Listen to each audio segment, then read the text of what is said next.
Hello, good morning friends. देखिए, class BSc second year है। Paper हम कौन सा पढ़ रहे थे? फर्स्ट पढ़ रहे थे। क्या था? वास्तविक विश्लेषण।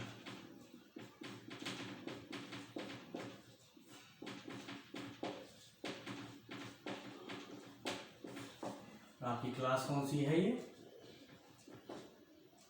6। ठीक है। देखो, लास्ट क्लास जो पिछली क्लास थी हमारी, तो उसमें हमने पढ़ा था कि अभिसारी अनुक्रम क्या होता है। अगर आपको कोई अनुक्रम दे दिया जाए तो हम उसकी सीमा कैसे निकालते हैं, फिर उसकी सीमा की सहायता से हम उसको प्रूफ कैसे करते हैं, उसको सिद्ध कैसे करते हैं कि ये अनुक्रम अभिसारी होगा कि नहीं होगा। वो कैसे हमने बताया था कि उसमें एन नॉट ऐसा मिलता है, वो एन नॉट कैसे निकालेंगे, ऐसी सब ने लास्ट क्लास में पढ़ी थी। आज हमारा जो टॉपिक रहेगा वो रहेगा अपसारी अनुक्रम, क्योंकि मैंने आपको बताया था कि अनुक्रम भी दो प्रकार के होते हैं। पहला अभिसारी अनुक्रम और दूसरा क्या होता है? अपसारी अनुक्रम। ठीक है, तो दूसरा मेरा कौन सा था? अपसारी अनुक्रम।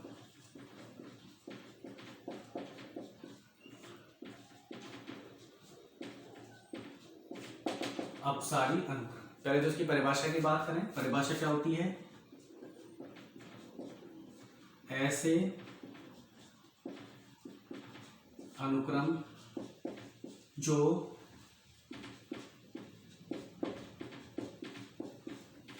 अभिसारी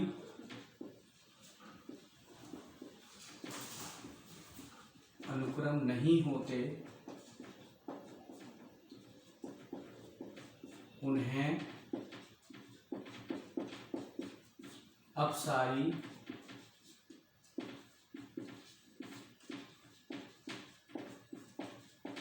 अनुक्रम कहते हैं। यानी ऐसे अनुक्रम जो अपसारी नहीं होंगे वो सारे कहेंगे अपसारी कहलाएंगे। इसकी परिभाषा की बात करें, अगर मैथमेटिकल डेफिनेशंस की बात करें, तो प्रत्येक एप्सिलॉन ग्रेटर देन 0 के लिए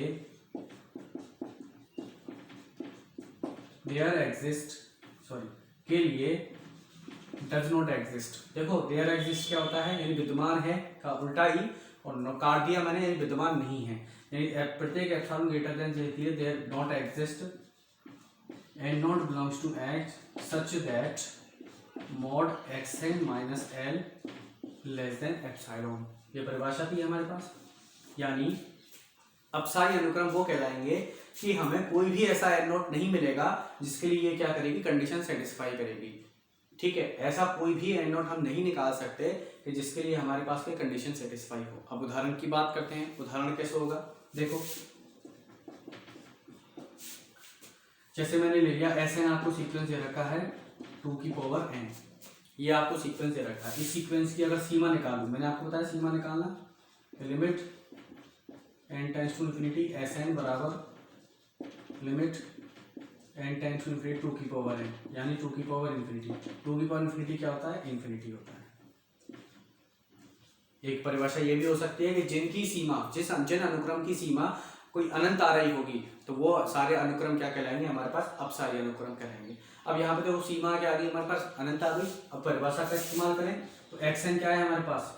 2 की पावर n, 2 की पावर n है, और यहाँ पे क्या है? इनफाइनिट है, और लेस देन क्या है? एप्सिलॉन। तो इनफाइनिट में से कुछ भी घटाओगे तो इनफाइनिट ही बनेगा। इसी नंबर में से इनफाइनिट को ही घटाओगे तो इनफाइनिट ही बनेगा। ये इनफाइनिट आ जाएगा। और ये कभी पॉसिबल है कि एप्सिलॉन इनफाइनिट से बड़ा हो सकता है? क्योंकि एप्सिलॉन तो कोई 0 से बड़ा नंबर था, बहुत छोटा 0 से नंबर था। ये तो कभी पॉसिबल ही नहीं है कि अनंत किसी नंबर से छोटा। अनंत तो सबसे बड़ा नंबर होता है। इसलिए क्या हो गया हमारे पास? ये अनुक्रम क्या हो गया? अपसारी अनुक्रम हो गया। तो इस कंडीशन को सेटिस्फाई नहीं कर रहा है, क्योंकि हमें लेस देन मिलना चाहिए था, लेकिन हम यहाँ पे देख रहे हैं जो अनंत है वो एप्सिलॉन से कम आ रहा है। पर लेकिन अनंत तो बहुत बड़ा नंबर होता है, वो किसी छोटा होता नहीं है। तो यहाँ पे हमारे क्या गया? विरोधाभास आ गया। विरोधाभास आ गया, तो इसके लिए ये क्या कहलाएगा? हमारा अनुक्रम क्या कहलाएगा? ये अनुक्रम कहलाएगा हमारा अपसारी अनुक्रम। ठीक है, एक एग्जाम्पल मैंने आपको कल भी बताया था अपसारी अनुक्रम का। अपसारी अनुक्रम का बताया था मैंने आपको n। ठीक है, अपसारी अनुक्रम का मैंने आपको बताया था n। ठीक है, चलिए अब आगे देखते हैं। एक और अनुक्रम का मैंने आपको बताया था, ऑक्सीलेशन अनुक्रम, जिसको बोलते हैं एकांतर अनुक्रम बोलते हैं या दोलनीय अनुक्रम बोलते हैं। दो टाइप बता दिए, पहला था अभिसारी अनुक्रम, दूसरा था अपसारी अनुक्रम। परिभाषा लिखाई है, कैसे शो भी करके दिखाया है मैंने क्यों अपसारी हुआ ये। अब हम पढ़ेंगे दोलनीय अनुक्रम। ठीक है, दोलनीय अनुक्रम क्या होते हैं, देख दोलनीय अनुक्रम।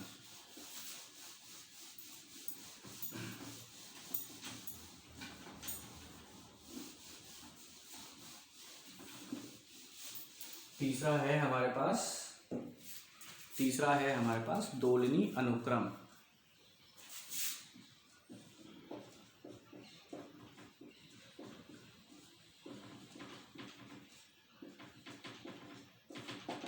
दोलनीय अनुक्रम परिभाषा की बात करें, ऐसे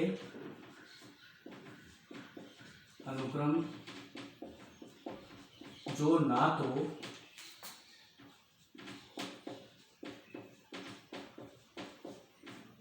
अभिसारी हों और ना ही अपसारी हों, उन्हें दोलनीय अनुक्रम कहते हैं। यानी ऐसे अनुक्रम जो ना तो अभिसारी होंगे और ना ही अपसारी होंगे, उनको क्या बोलेंगे, दोलनीय अनुक्रम बोलेंगे। उदाहरण, इसका बहुत फेमस उदाहरण है, काफी बार बोला जाता है, Sn बराबर -1 की पावर n। ये आपका क्या दे रखा है, एक उदाहरण दे रखा है। कैसे, अगर इसकी हम पद लिखें इसके, तो ये आएगा -1 1 -1 1 -1 1, इस टाइप से चलता चला जाएगा। आप देखो -1 पे गया, फिर 1 पे गया, फिर -1 पे गया, फिर 1 पे गया, फिर -1 पे 1 पे, यानी क्या है, दोलन कर रहा है। ये अनुक्रम क्या है, दोलन कर रहा है। तो इस अनुक्रम को क्या बोलेंगे, दोलनीय अनुक्रम। आगे समझ में, 3 अनुक्रम थे, अभिसारी अनुक्रम था, अपसारी अनुक्रम था, दोलनीय अनुक्रम था। दोलनीय अनुक्रम क्यों था, क्योंकि ये दो नंबर्स के बीच में, दो संख्याओं के बीच में क्या कर रहा है, दोलन कर रहा है, ऊपर नीचे हो रहा है, इसलिए इसका हमने क्या बोला, दोलनीय अनुक्रम। ठीक है, अब आपकी प्रमेय आती है। प्रमेय कैसे आती है, बहुत इंपॉर्टेंट प्रमेय है, बहुत अच्छी प्रमेय है। वो कैसे आती है, देखो प्रमेय की बात करते हैं। अब होंगी आपकी प्रमेय स्टार्ट। ये तो आपकी परिभाषाएं होगी। देखो प्रमेय के लिए आपको परिभाषा जरूर आनी चाहिए। अगर आपको परिभाषा नहीं आती है तो आपको प्रमेय भी समझ नहीं आएगी। इसलिए मेरी रिक्वेस्ट है आपसे कि आप परिभाषा जरूर याद रखें कि परिभाषा क्या होती है। ठीक है, जैसे आपको प्रमेय दे रखी है, प्रमेय प्रत्येक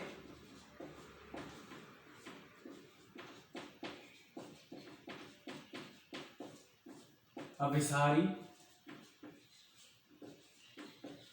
अनुक्रम परिबद्ध होता है, परिबद्ध होता है। यानी परिबद्ध का मतलब क्या हुआ कि वो ऊपर से भी क्या होगा, परिबद्ध होगा, और नीचे से भी परिबद्ध होगा। ये पूछ रहा है कि अगर आप कोई अभिसारी अनुक्रम है तो वो क्या होता है, परिबद्ध होता है। इसको हमें क्या करना है, सिद्ध करना है। तो देखो कैसे सिद्ध करेंगे। अब हमें दिया हुआ क्या है, देखो हमें जो दिया हुआ होता है ना, पहले उससे स्टार्ट करते हैं, क्योंकि वहीं से हमारे क्या बेस होता है। तो हमारे पास यहाँ क्या दिया हुआ है कि प्रत्येक अभिसारी अनुक्रम, यानी अभिसारी अनुक्रम दिया हुआ है, और हमें पता है अभिसारी अनुक्रम की परिभाषा क्या कहती है। अभिसारी अनुक्रम की परिभाषा ये कहती है कि प्रत्येक एप्सिलॉन ग्रेटर देन 0 के लिए there exist n not belongs to n such that mod xn minus l less than epsilon। ये अभिसारी अनुक्रम की परिभाषा होती है। और उसने ये भी रखा है कि अनुक्रम क्या है, अभिसारी है, प्रत्येक अभिसारी अनुक्रम। तो हमने अभिसारी अनुक्रम ले लिया, इसकी परिभाषा लगा दी। अब हमें पता है कि आपने देखा होगा 11th 12th क्लास में कि जब मापांक खुलता है तो ये वाला क्या आसपास क्या होता है, प्लस माइनस हो जाता है, यानी xn minus l less than epsilon less than minus epsilon. ये चीज आपको आती होगी कि मापांक होते हैं तो ये नंबर क्या प्लस माइनस में चला जाता है। ठीक है, अब मुझे क्या हटाना है, अनुक्रम L हटाना है यहाँ से। तो मैं क्या करूंगा, तीनों में क्या कर दूंगा, L जोड़ दूंगा। तो यहाँ L जोड़ूंगा, यहाँ भी L जोड़ूंगा, और यहाँ L जोड़ूंगा। तो L से L कट जाएगा। ये क्या बनेगा मेरे पास, L माइनस एप्सिलॉन xn और L प्लस एप्सिलॉन। माना एल माइनस एप्सिलॉन बराबर स्मॉल एम और एल प्लस एप्सिलॉन बराबर कैपिटल एम। तो इन दोनों को मैंने कुछ नंबर मान लिया एम एन, आपकी इच्छा हो तो के मान लो, एल मान लो, कुछ भी मान लो, लेकिन मैंने क्या मान लिया एम और एन माना है। तो इसकी क्या लिख दूंगा एम लेस देन एन। तो एम क्या हो गई इसकी नीचे से परिबद्ध हो गया और एम क्या हो गया ऊपर से परिबद्ध। तो हमारे पास परिबद्ध की परिभाषा मैंने क्या लिखाई थी, किसी परिबद्ध अनुक्रम की परिभाषा, परिबद्ध अनुक्रम उसको बोलते हैं जो ऊपर से भी परिबद्ध हो और नीचे से भी परिबद्ध हो, उसको परिबद्ध बोलते हैं। हमें कोई अभिसारी अनुक्रम दिया हुआ था, हमने दिखा दिया कि अनुक्रम क्या ऊपर से भी परिबद्ध है नीचे से परिबद्ध है। इसका मतलब क्या हो जाएगा कि प्रत्येक अभिसारी अनुक्रम क्या होगा, परिबद्ध अनुक्रम होता है, परिबद्ध होता है। ये आपकी प्रमेय हो गई, ठीक है। ये बहुत अच्छी प्रमेय है, इंपॉर्टेंट है, इसको याद कर लेना, ठीक है। दूसरी प्रमेय क्या आती है, दूसरी प्रमेय देखो, और आपसे क्या पूछा है, ये तो एक प्रमेय होगी। दूसरी प्रमेय देखो, और प्रमेय क्या दे रखी है, क्या दे रखी है प्रमेय, सॉरी प्रमेय क्या दे रखी है, प्रमेय दे रखी है कि प्रत्येक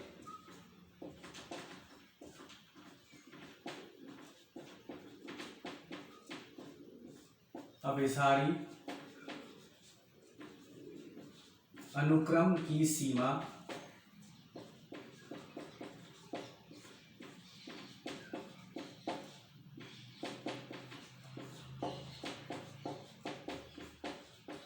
अद्वितीय होती है।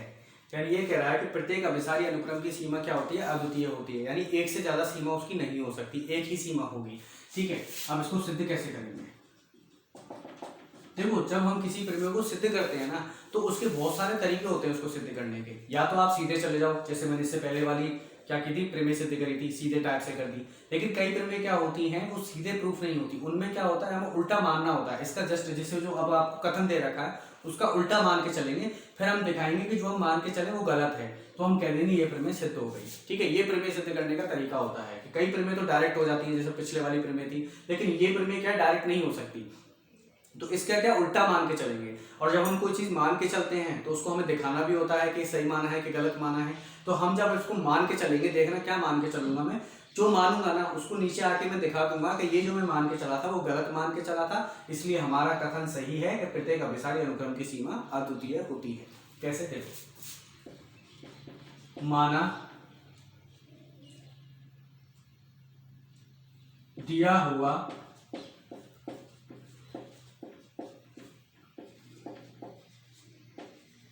अनुक्रम xn है जिसकी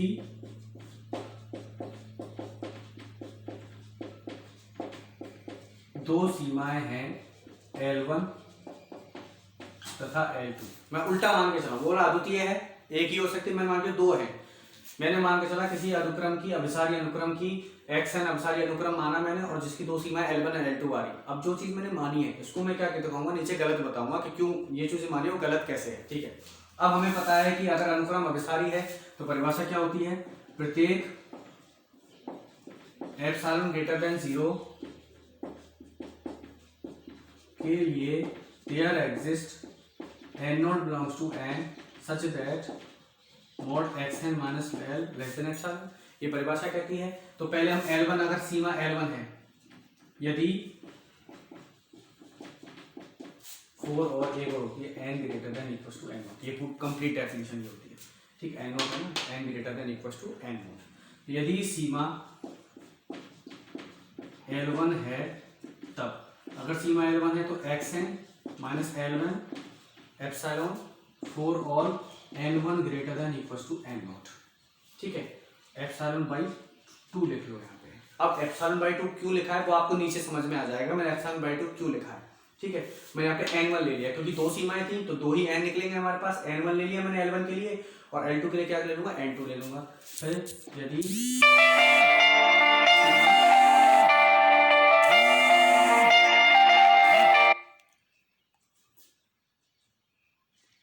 ठीक है, यदि सीमा L2 है तब ये क्या हो जाएगा, xn minus L2 less than epsilon by 2 n2 greater then n naught, ठीक है, ये होता है। अब मैं क्या दिखाऊंगा, मुझे क्या दिखाना है एक्चुअली, इस पर करना क्या है, मुझे ये दोनों सीमा बराबर दिखानी है। अगर दोनों सीमा बराबर दिखा दूंगा इसका मतलब क्या हुआ, सीमा अद्वितीय हो जाएगी, यानी एक ही सीमा होगी, यानी दो मैं जो लेके चला हूं दो सीमा वो दोनों बराबर होंगी। यानी मुझे क्या दिखाना है, एटलीस्ट L1 बराबर L2 दिखाना है, ये चीज दिखानी है लास्ट में। कि अब ये कैसे दिखाऊंगा, देखो L1 माइनस L2, ये मैंने लिया मापांक L1 माइनस L2 बराबर, अगर मैं देखो प्लस xn कर दूं और एक बार माइनस xn कर दूं, यानी L1 minus xn plus xn minus L2, इसको ऐसे लिख सकता हूँ, इस चीज को ऐसे लिख सकता हूँ, ऐड किया एक बार और एक बार सब्ट्रैक्ट किया। अब हमें पता है कि आपको पता होगा कि एक प्रॉपर्टी होती है हमारे पास मापांक की, मैं फिर में बिठा रहा हूँ थोड़ी सी, है ना। मापांक की एक प्रॉपर्टी होती है कि x plus Y less than equal to mod x plus mod Y. ये मापांक की हमारे पास क्या होती है, गुणधर्म होता है मापांक का, ठीक है। ऐसे इस मापांक से खोलूंगा तो क्या हो जाएगा, less than equal to L1 minus xn plus xn minus L2, ये हो जाएगा, ठीक है। इसको चीज को ऊपर लिख रहा हूँ। देखो हमें पता है कि मापांक में है, मापांक में कुछ भी मैं उल्टा सीधा करूंगा तो कोई फर्क नहीं पड़ेगा, क्योंकि मापांक जो होता है हमेशा किसी भी फलन को क्या कर देता है, पॉजिटिव कर देता है। यानी मैं लिख सकता हूँ xn minus L1 plus xn minus L2, ये लिख सकता हूँ for all n1 n2 greater than equal to n0, ठीक है। अब इस चीज की वैल्यू क्या थी हमारे पास, ε/2 थी, और इसकी भी क्या थी, ε/2 थी। देखो L1 की वैल्यू ε/2, इसकी भी ε/2, for all n1 n2 greater than equal to n0, ये क्या हो जाएगा, epsilon for all n1 n2 greater than n0। आप समझ में आ गया ना ε/2 एप्सिलॉन क्यों लिया, क्योंकि मुझे क्या दिखाना था, ये क्या चल रहा है हमारे पास L1 L2,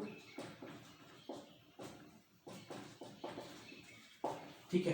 अब समझ में आ गया ना ε/2, मुझे यहाँ पे एप्सिलॉन बनाना था। अगर मैं यहाँ पे एप्सिलॉन और एप्सिलॉन होता है 2 एप्सिलॉन हो जाता, इसलिए हमें क्या है ε/2 लिया, क्योंकि मुझे एप्सिलॉन बनाना था। तो इसका मतलब क्या हुआ, इसका मतलब ये हुआ, अब जब आपके पास ये चीज आ जाए तो यहां से हम कह सकते हैं कि L1 बराबर क्या होगा, L2 होगा। सो यानी इसलिए विरोधाभास से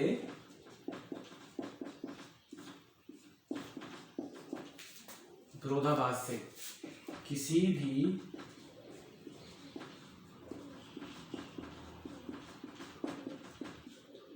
अभिसारी अनुक्रम की सीमा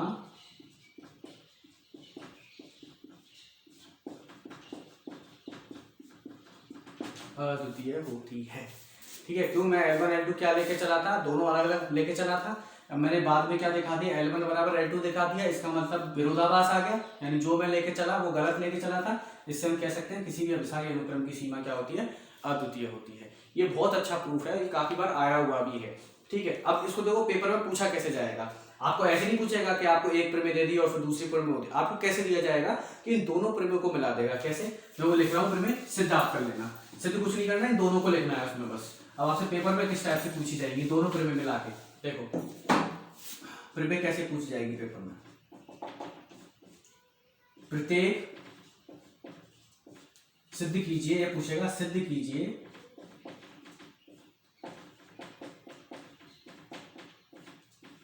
प्रत्येक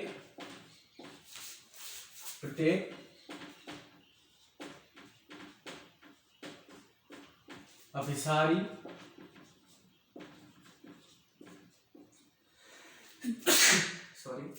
प्रत्येक अभिसारी अनुक्रम ऐसे पूछेगा, सिद्ध कीजिए प्रत्येक अभिसारी अनुक्रम की सीमा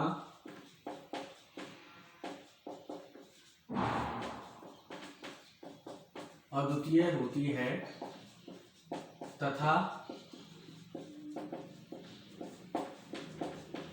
परिबद्ध होता है। अब उसने क्या किया, दोनों प्रमेयों को मिला दिया है और एक क्वेश्चन बना दिया। ऐसे आपको पेपर में प्रमेय पूछी जाएगी। ये सिद्ध कीजिए कि प्रत्येक अभिसारी अनुक्रम की सीमा अद्वितीय होती है तथा परिबद्ध होता है। ये आपको क्या पूछी जाएगी, प्रमेय पूछी जाएगी पेपर में, ठीक है। आगे हम देखते हैं, अब आता है अनुक्रम का सीमा बिंदु। सीमा बिंदु का मतलब क्या होता है?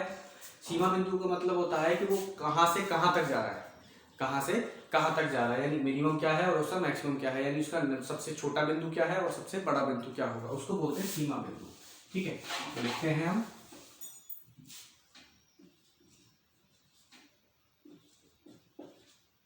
अनुक्रम का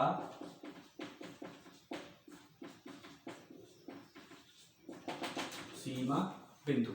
ठीक है, कैसे देखिए, परिभाषा की बात करें, सीमा बिंदु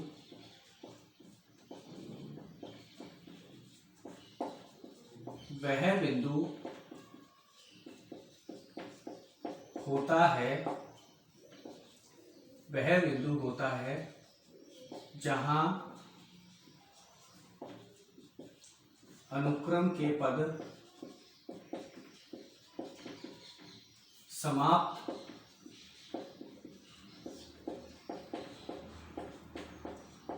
होते हैं। कैसे, उदाहरण की बात करें हम, जैव का उदाहरण दिया मैंने 1/n। ठीक है, अब मुझे ये निकालना है कि ये इसके पद कहाँ पे समाप्त हो रहे होंगे, तो पद समाप्त करने का मतलब उसकी सीमा ही निकालनी होती है। ठीक है, तो सीमा निकालूंगा, फिर इस अनुक्रम को लिखूंगा, तो अनुक्रम आएगा 1, 1/2, 1/3, 1/4 ऐसे करके जाएगा। अगर सीमा की बात करूं तो limit n tends to infinity Sn बराबर limit n tends to infinity 1/n, यानी 1/अनंत बराबर 0। तो यानी इसका सीमा बिंदु क्या हो जाएगा, 0 हो जाएगा। सीमा बिंदु बराबर 0, समझ में आ गया? यानी ऐसा बिंदु जहां पे अनुक्रम के पद क्या हो रहे हो, समाप्त हो रहे हो, वो क्या कहलाता है, सीमा बिंदु कहलाता है। कैसे निकालते हैं वो आपको बता दिया। और उदाहरण की बात करें हम, अगर और उदाहरण की बात करें क्या हो जाएगा, Sn बराबर -1 की पावर n। तो सबसे पहले इसके पद लिखो, -1 1 -1 1 -1 1। अब देखो इसमें एक चीज देखने वाली ये है कि ये अनुक्रम ऐसा है, ये दोलन कर रहा है, -1 -1 1 -1 इस टाइप से दोलन कर रहा है, यानी कभी समाप्त नहीं हो रहा है, ये आ रहा है फिर जा रहा है, फिर आ रहा है फिर जा रहा है। तो इसके लिए इसका सीमा बिंदु 1 नहीं होगा, इसका सीमा बिंदु क्या होंगे, 2 होंगे। सीमा बिंदु क्या क्या होंगे इसके, कैसे होंगे सीमा बिंदु, कि पहले -1 पे जाएगा, फिर ऊपर उठेगा 1 तक, फिर 1 से -1 पे जाएगा, फिर 1 पे जाएगा। तो इसके सीमा बिंदु क्या होंगे, -1 और 1, क्योंकि यहाँ पे समाप्त होके वापस जा रहा है, इससे आगे नहीं बढ़ रहा है, तो इसका मतलब क्या हो गया, -1 और 1 हो जाएंगे इसका सीमा बिंदु। तो ये होता है हमारे पास सीमा बिंदु। सीमा बिंदु निकालने का तरीका ये होता है कि उसकी क्या ले लो तुम, सीमा ले लो, वो क्या हो जाएगा तुम्हारे पास, सीमा बिंदु हो जाएगा। ठीक है, चलिए आगे देखते हैं, आगे और क्या चीज है। उदाहरण हो गए आपके। अब जैसे और उदाहरण की बात करें, जैसे आपको उदाहरण दे दिया, अचर अनुक्रम दे दिया आपको, जैसे Sn बराबर 3 दे दिया। ठीक है, अब कई बच्चों के मन में आएगा सर ये तो खुद ही 3 है, तो पता ही लग रहा है कहाँ जा रहा है कहाँ नहीं जा रहा है, तो 3 से आगे बढ़ ही नहीं रहा। तो इसका हमेशा सीमा बिंदु क्या होता है, सीमा बिंदु क्या होगा, 3 ही होगा। जो अचर अनुक्रम होता है उसका सीमा बिंदु वो ही होता है, ये याद रखना हमेशा कि जो सीमा बिंदु होता है अचर समुच्चय का वो ही, अचर अनुक्रम का वो ही होगा। ठीक है, ये हो गया आपका सीमा बिंदु। और आगे बात करें हम अनुक्रम की, तो अनुक्रम में आता है एक प्रमेय आती है वाइजनो-वाइट्रास प्रमेय। वाइजनो-वाइट्रास प्रमेय ये हम कल पढ़ेंगे कि होती क्या है। आप ये करके देखना, पढ़ के देखना कि आपको क्या समझ में आया क्या समझ में नहीं आया। परिभाषा जरूर याद करना, बिना परिभाषा के आप प्रमेय नहीं सिद्ध कर सकते, ये विशेष ध्यान रखना परिभाषा का। ठीक है, थैंक यू।